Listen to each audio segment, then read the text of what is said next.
Assalamualaikum warahmatullahi wabarakatuh. Alhamdulillah kita dapat berjumpa kembali dalam pertemuan kedua setelah UTS dalam mata kuliah Bahasa Indonesia untuk seluruh program studi yang ada di Fakultas Ilmu Sosial Universitas Harapan Bangsa. Pertama-tama marilah kita panjatkan puji syukur atas kehadirat Allah Subhanahu wa taala karena dengan rahmat dan ridhonya kita dapat berjumpa kembali walaupun tidak secara tatap muka tetapi kita dapat mengikuti perkuliahan dengan metode online. Mari sebelum kita mulai kita berdoa terlebih dahulu, berdoa menurut agama dan keyakinan masing-masing, dipersilahkan. Berdoa selesai. Teman-teman, pada kesempatan kali ini kita akan melanjutkan materi yang sudah saya sampaikan sebelumnya mengenai proposal, di mana pada kesempatan kali ini kita akan mempelajari mengenai menelusuri dan menganalisis model teks proposal. Jadi ada banyak hal kita kaji secara mendalam. Komponen-komponen apa saja yang ada di dalam proposal, baik proposal penelitian maupun proposal kegiatan. Mengenai menelusuri dan menganalisis model teks proposal, ada beberapa hal yang harus diperhatikan teman-teman. Jadi hal penting yang hendaknya kalian sebagai mahasiswa dalam mendesain proposal sebagai genre makro. Jadi genre makro maksudnya di sini adalah sebuah tulisan terstruktur yang di dalamnya itu memiliki tahapan-tahapan atau komponen-komponen yang saling berkaitan seperti itu. Jadi ada latar belakang dan sebagainya itu terangkum menjadi genre makro berbentuk proposal. Jadi proposal sebagai genre makro adalah bahwa seluruh isi dan gagasan dalam proposal seharusnya disampaikan dengan bahasa Indonesia yang baku. Ini yang dimaksud baku ya sesuai dengan EYD, ejaan yang sudah disempurnakan dan sesuai dengan kata-kata yang ada di KBBI seperti itu. Jadi ketika membuat sebuah kalimat dalam proposal, kalian harus memperhatikan subjek, predikat, objek, bahkan sampai keterangan SPOK-nya itu harus jelas seperti itu. Kemudian dalam menyusun paragraf juga harus atau menyusun sebuah pertanyaan, paragraf yang tujuannya itu mempertanyakan sesuatu harus memperhatikan 5W1H seperti apa yang sudah saya sampaikan sebelumnya. Kemudian proposal hendaknya disusun dan terstruktur teks yang tepat yang tahapan-tahapan di dalamnya direalisasikan dengan genre mikro yang tepat. Nah, genre mikro itu bagian-bagian dari genre makro.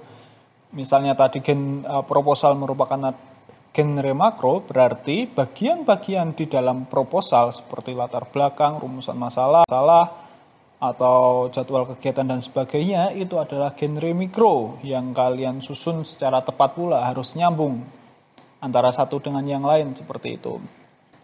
Kedua, harapannya kalian sebagai mahasiswa dapat membuktikan bahwa bahasa Indonesia dapat digunakan sebagai sarana untuk menyampaikan gagasan ilmiah yang logis termasuk dalam mendesain proposal. Jadi memang goalnya atau tujuan dari bahasa Indonesia ini kalian itu bisa menggunakan bahasa Indonesia dengan baik yang kemudian tertuang dalam sebuah bentuk proposal, baik penelitian maupun proposal kegiatan. Proposal penelitian itu bukan hanya untuk proposal penelitian tugas akhir kalian sebagai mahasiswa sarjana S1, tapi juga ketika kalian mungkin sudah memasuki semester 3 itu sudah memiliki kesibukan-kesibukan atau kalian tertarik dalam hal mengikuti perlombaan-perlombaan yang sifatnya itu ilmiah. Nah, itu harus diikuti dengan proposal-proposal yang kalian buat seperti itu. Itu mengenai menelusuri dan menganalisis model teks proposal secara umum terlebih dahulu. Baik, materi selanjutnya yaitu menelusuri model teks proposal. Jadi ada beberapa hal yang perlu diperhatikan. Baik proposal penelitian maupun proposal kegiatan disusun menurut struktur teks tertentu. Tertentu di sini memang harus disesuaikan dengan kebutuhan dari sebuah penelitian. Maksudnya kebutuhan dari proposal, baik proposal penelitian maupun proposal kegiatan. Misalnya saja proposal penelitian, teks tertentunya seperti struktur teks tertentunya seperti apa? Ketika kalian ingin mengkaji sebuah peristiwa, misalnya sebuah kasus hukum, katakanlah seperti itu, atau misalnya fenomena ekonomi yang terjadi di masyarakat, kalian harus membangun sebuah teks tertentu yang merujuk pada tema yang kalian pilih tersebut, seperti itu. Jadi ketika berbicara ekonomi, jangan terus dalam teks proposalnya itu berbicara mengenai seni budaya dan sebagainya. Harus sesuai dengan topik yang ada. Begitu pula dengan proposal kegiatan. Proposal kegiatan, teks yang ada itu harus terstruktur dan sesuai dengan tema yang diajukan dalam proposal tersebut. Misalnya ingin membuat bakti sosial, proposal kegiatan bakti sosial, jangan terus di dalamnya itu teks-teks yang sifatnya itu membangun sebuah gambaran bahwa kegiatan ini adalah kegiatan pentas seni dan sebagainya seperti itu. Tidak boleh seperti itu. Kemudian struktur teks itu terdiri atas tahapan-tahapan yang direalisasikan oleh genre mikro yang sesuai dengan isi dan fungsi tahapan-tahapan tersebut. Jelas karena proposal tadi adalah genre makro, cara merealisasikan dari genre makro itu menggunakan genre mikro. Ada latar belakang, fungsinya, isinya apa, fungsinya untuk apa. Jadi mengenai latar belakang, pendahuluan katakanlah seperti itu. Pendahuluan itu ada latar belakang. Itu tujuannya menggambarkan atau menceritakan, mendeskripsikan sebuah fenomena yang ingin kalian teliti. Misal untuk proposal penelitian, menggambarkan sebuah hal yang kalian inginkan sebagai panitia apabila itu sebuah proposal kegiatan.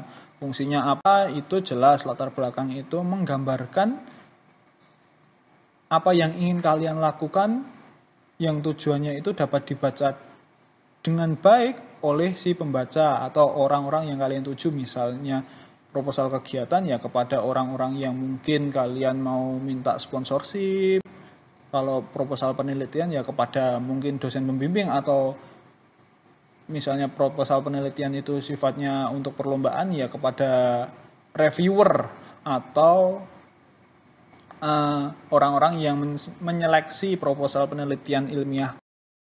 Selanjutnya kita masuk ke dalam menelusuri model teks proposal penelitian, di mana sebenarnya untuk materi ini sudah saya sampaikan pada pertemuan sebelumnya, namun alangkah baiknya tidak ada salahnya saya menyampaikan kembali. Yang jelas dalam menelusuri teks proposal penelitian kita harus tahu genre mikro yang ada di setiap bagian atau tahapan-tahapan di dalam proposal sebagai genre makro. Secara umum dalam proposal itu terdapat satu, jelas pendahuluan.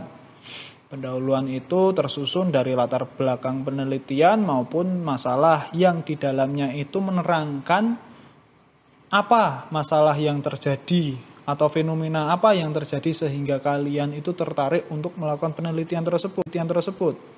Kemudian rumusan masalah penelitian. Rumusan masalah penelitian itu tersusun dari latar belakang yang kalian uraikan di sebelumnya. Jadi bisa berupa pernyataan,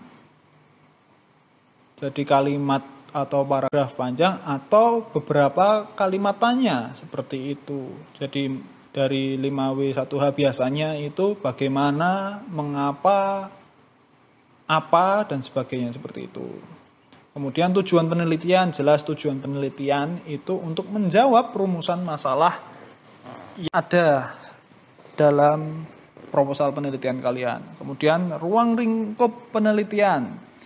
Jadi harus kalian perhatikan untuk penelitian itu jangan terlalu sifatnya umum, terlalu melebar kemana-mana, sehingga perlu ada ruang lingkup penelitian atau batasan penelitian kalian itu sampai mana, seperti itu. Kemudian ini juga hipotesis itu opsional sebenarnya. Jadi dari latar belakang, rumusan masalah, tujuan sampai ruang lingkup itu kalian punya sebuah jawaban sederhana yang sifatnya itu subjektif dari kalian.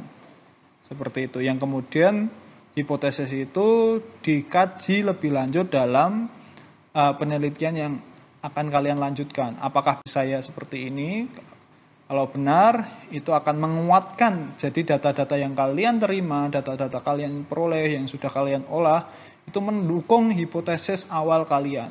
Tapi kalau misalnya hipotesis kalian salah, itu bisa menjadi sebuah bahan renungan atau kajian atau penambahan ilmu buat peneliti maupun pembaca hasil karya ilmiah kalian, seperti itu. Kemudian landasan teori dan tinjauan pustaka, jelas ini landasan teori. Jadi teori yang kalian dapat dari proses perkuliahan ini, misalnya bidang ekonomi, hukum, banyak teori-teori, itu sebagai pisau analisis kalian terhadap fenomena yang terjadi di masyarakat. Yang tujuannya memang teori itu bukan hanya sebatas apa yang terdapat di dalam buku saja, tapi bagaimana kalian itu bisa membumikan teori doktrin-doktrin dari para ahli itu untuk diimplementasikan, khususnya di bidang humaniora seperti hukum, ekonomi. Nggak tahu saya kalau bahasa Inggris pengimplementasian teori itu seperti apa, tapi nanti yang jelas kalian akan diterangkan oleh dosen-dosen kalian di PBI, seperti itu. Kemudian tinjauan pustaka itu adalah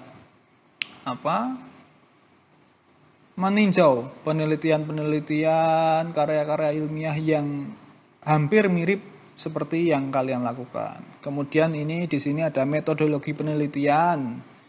Itu terdiri dari tipe penelitian kualitatif atau kuantitatif. Kualitatif itu sifatnya deskriptif, analitis. Kalau kuantitatif itu sifatnya angka-angka. Jadi penelitian kalian itu bersifat angka-angka. Jadi ketika berbicara hasil penelitian, angka-angka yang membuktikan seperti itu. Itu biasanya penelitian yang dilakukan oleh, ya mungkin ekonomi juga ada, kemudian sains itu sering.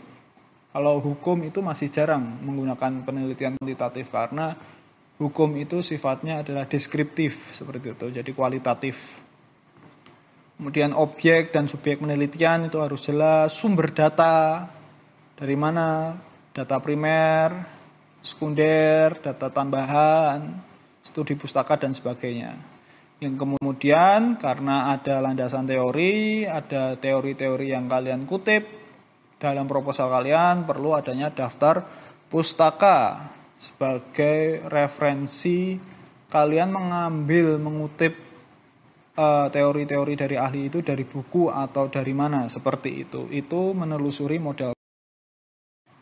Selanjutnya kita akan memasuki materi menelusuri model teks proposal kegiatan, di mana pada kesempatan kali ini kita bisa melihat proposal kegiatan itu sebenarnya lebih simpel dibanding proposal penelitian, di mana hanya beberapa hal yang perlu kalian perhatikan. Dari pendahuluan jelas latar belakang mengapa kalian melaksanakan kegiatan tersebut. Kemudian ada juga tata laksana kegiatan. Yang penting untuk proposal kegiatan itu adalah tata laksana kegiatan, karena bagaimana kalian menguraikan mengapa perlunya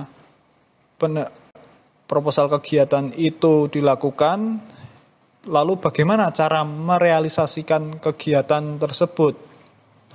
Jadi tata laksana itu terdiri dari pelaksanaan kegiatan mahasiswa. Jadi bagaimana pelaksanaan itu akan kalian lakukan.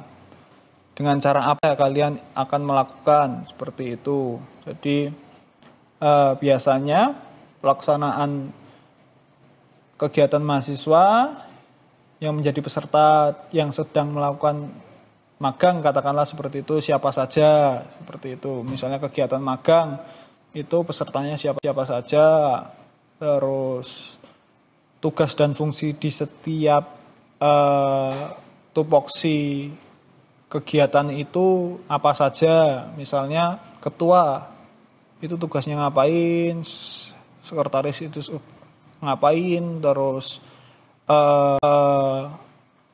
seksi-seksi bidang itu ngapain. Nah, itu pelaksanaan kegiatan itu tertuang di situ. Terus kemudian tujuan kegiatan mahasiswa.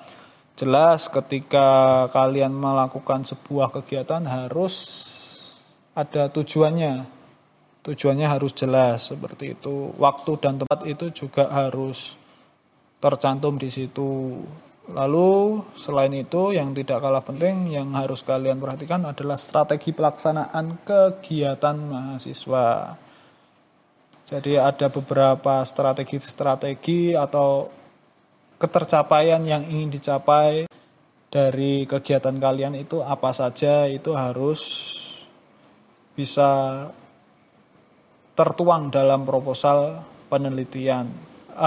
Proposal kegiatan. Seperti itu.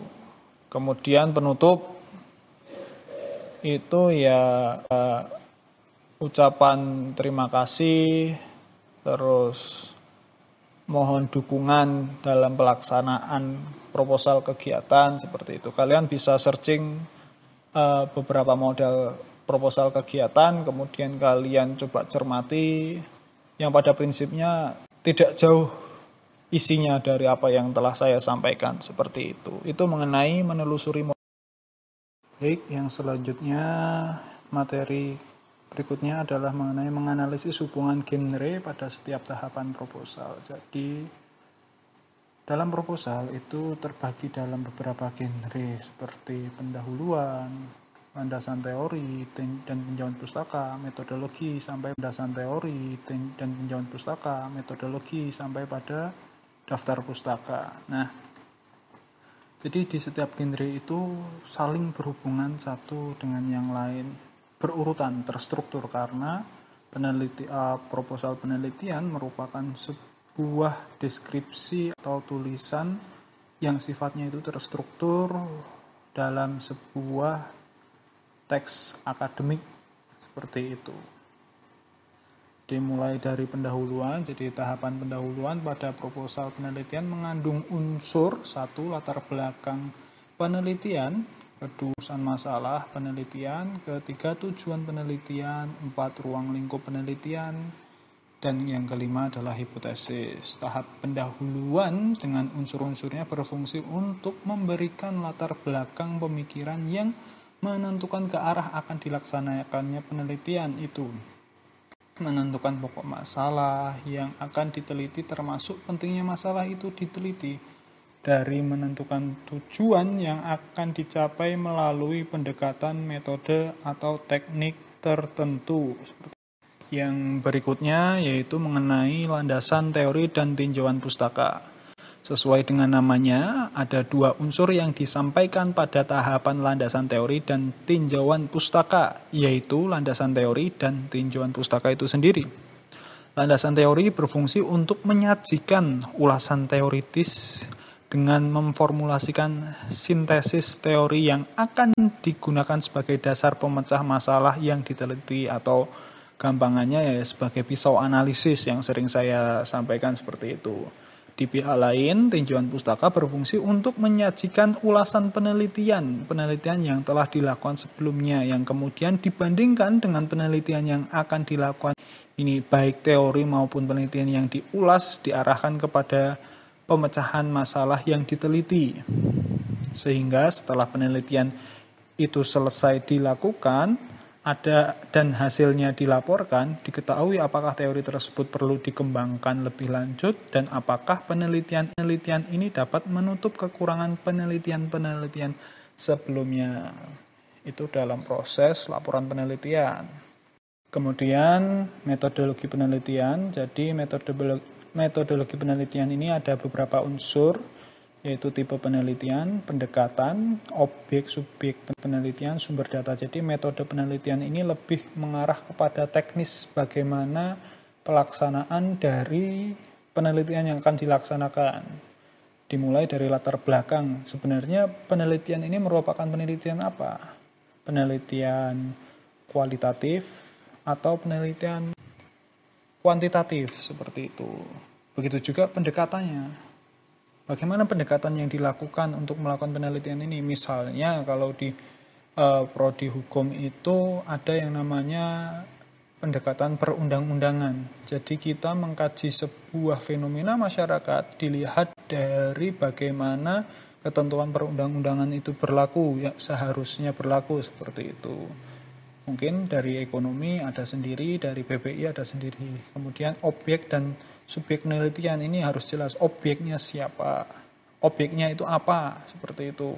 Tema pokoknya itu apa? Kemudian subjek penelitian. Kira-kira siapa saja yang bisa kita mintai keterangan terkait data-data. Kemudian juga sumber data, baik primer yang memang kita terima secara langsung, sekunder tidak kita terima secara langsung, bahkan tersier. Itu mengenai sumber data. Yang pada akhirnya berhubungan paling akhir itu adalah daftar pustaka, di mana apapun ketika kalian mengutip sesuatu dalam sebuah tulisan akademik, kalian harus mempertanggungjawabkannya.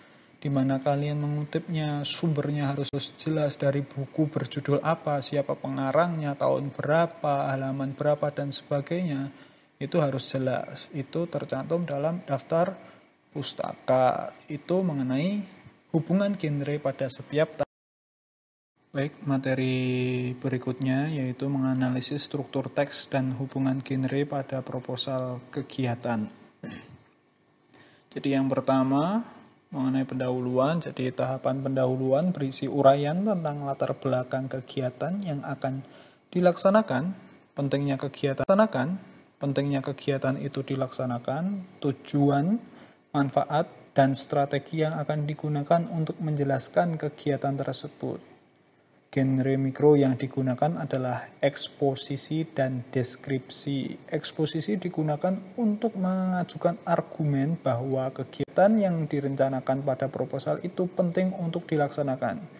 Jadi dalam teks-teks yang dibangun dalam proposal kegiatan itu sifatnya adalah eksposisi, jadi argumen-argumen untuk meyakinkan bahwa kegiatan tersebut penting untuk dilaksanakan. Adapun deskripsi digunakan untuk menggambarkan secara ringkas wujud kegiatan yang diusulkan, dari tujuan, manfaat, hingga strategi pelaksanaannya itu seperti apa. Itu dalam tahapan pendahuluan.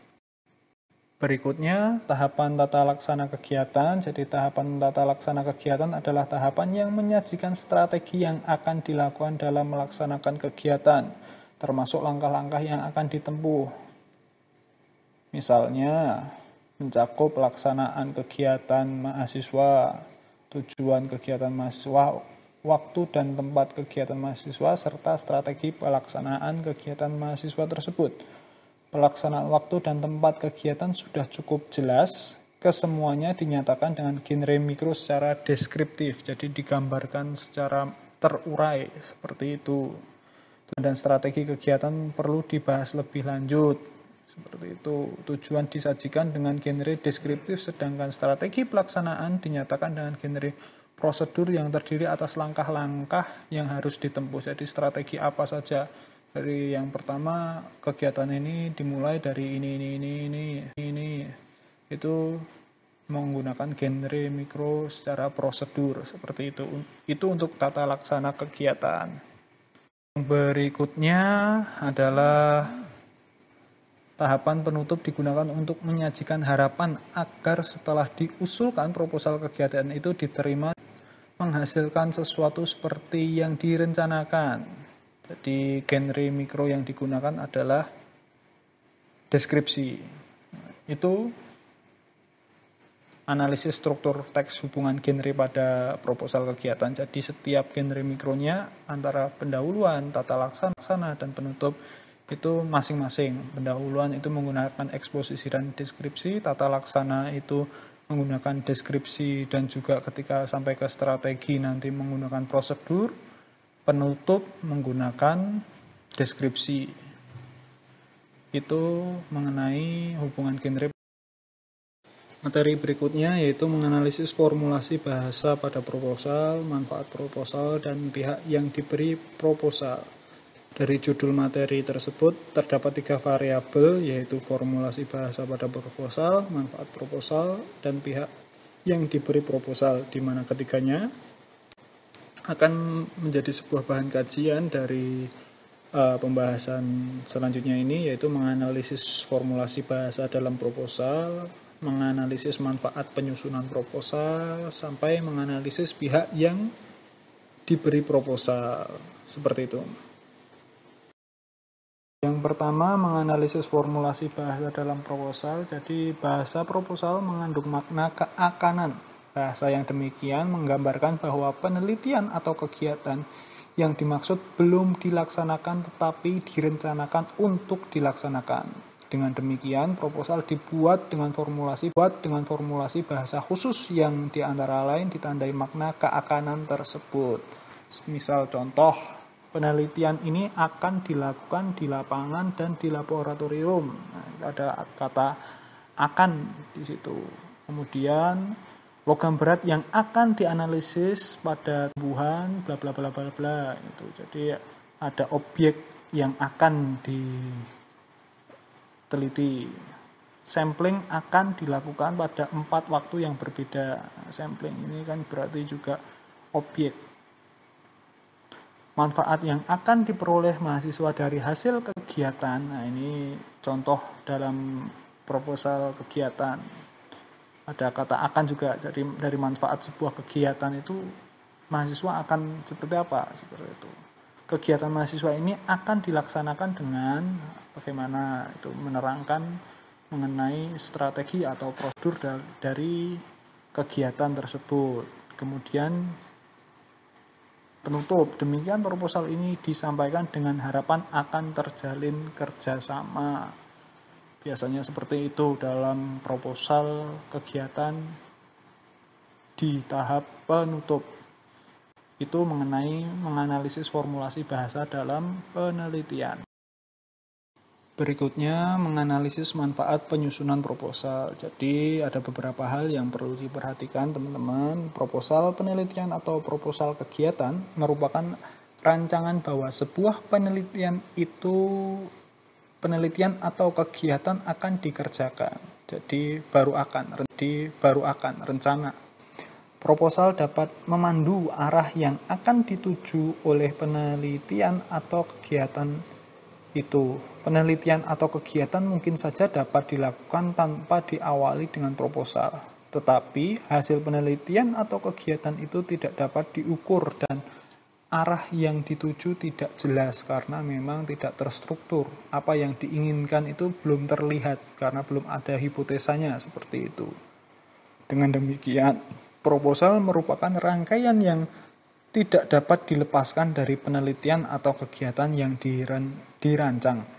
Dari proposal dapat diketahui apakah penelitian atau kegiatan yang akan dilakukan itu terencana dan terukur dengan baik atau tidak. Itu mengenai manfaat penyusunan proposal. Jadi sebuah rencana kegiatan penelitian yang akan dilakukan tujuannya itu untuk mengukur bagaimana sebuah penelitian maupun kegiatan itu bisa dilaksanakan atau tidak.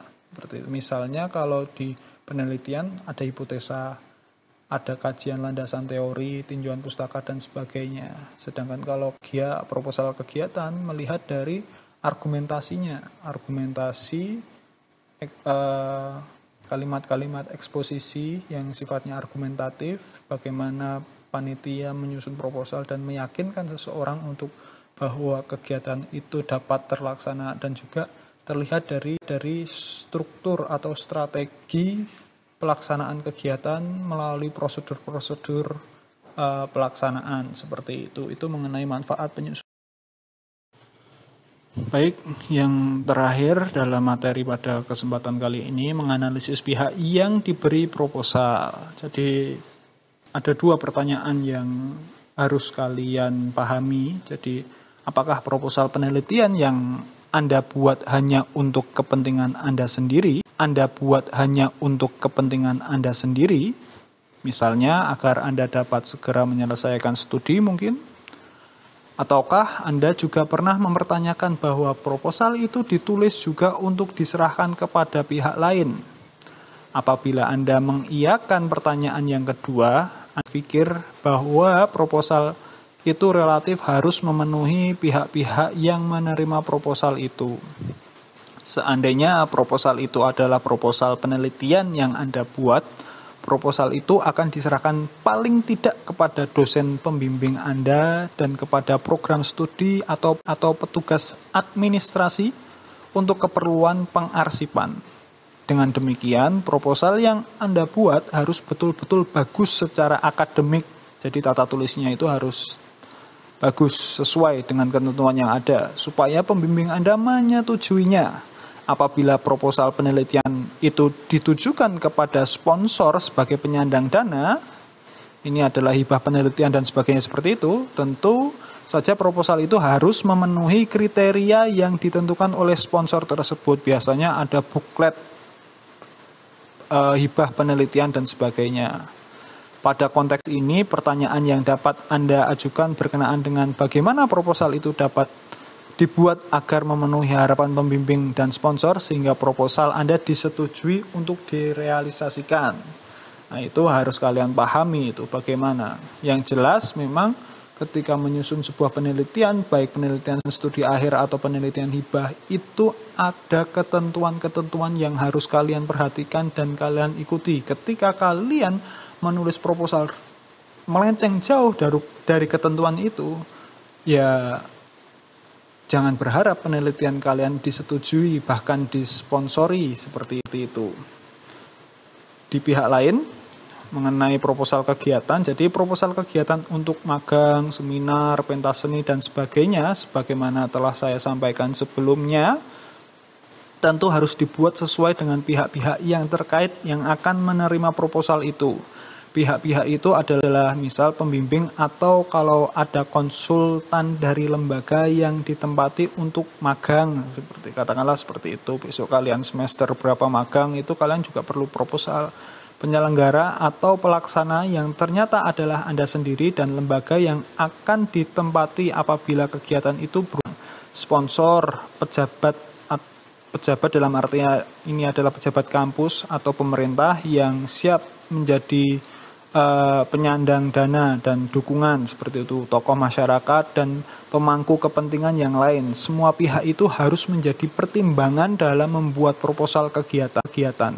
Pada konteks ini, pertanyaan yang sama dengan pertanyaan pada proposal penelitian di atas yang dapat Anda ajukan berkenaan dengan bagaimana proposal itu dibuat agar memenuhi harapan pihak-pihak dan para pemangku kepentingan, sehingga proposal Anda disetujui untuk direalisasikan. Itu dia. Jadi kalian harus punya trik untuk menyusun sebuah proposal sehingga proposal kegiatan kalian khususnya karena memang berkaitan dengan pihak ketiga itu bisa diterima dan disetujui oleh pihak-pihak lain seperti itu. Itu mengenai menganalisis pihak yang diberi proposal. Jadi kalian harus mempertimbangkan berbagai konten yang ada dalam proposal itu. Kalau proposal kegiatan ya dibuat semenarik mungkin, sejelas mungkin, dan selogis mungkin agar orang yang membaca proposal kalian juga mengetahui sebenarnya maksud dan tujuan dari kegiatan atau penelitian kalian itu seperti apa. Itu saja dari saya, kurang lebihnya saya mohon maaf. Wabillahi taufiq wal hidayah. Wassalamualaikum.